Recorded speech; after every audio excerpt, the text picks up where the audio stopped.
তাদেরকে স্মরণ রাখতে হবে, কওমি মাদ্রাসা নয়, হেফাজতে ইসলাম বাংলাদেশের কত শত শত ওলামায়ে কেরাম আজকে নির্যাতিত তারা হয়েছিল, জুলুম নির্যাতন জেলবন্দি হয়েছিলেন।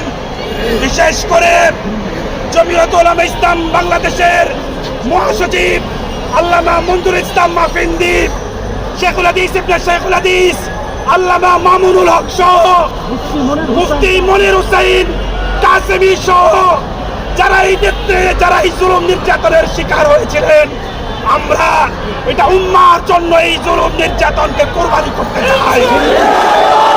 ছাত্র সমাজকে বলতে চাই, দেশ এখনো স্বাধীন হয় নাই, দেশ এখনো মুক্ত হয় নাই। যতদিন পর্যন্ত অন্তর্বর্তীকালীন নির্বাচন না দিয়ে সরকার আলেমদের সরকার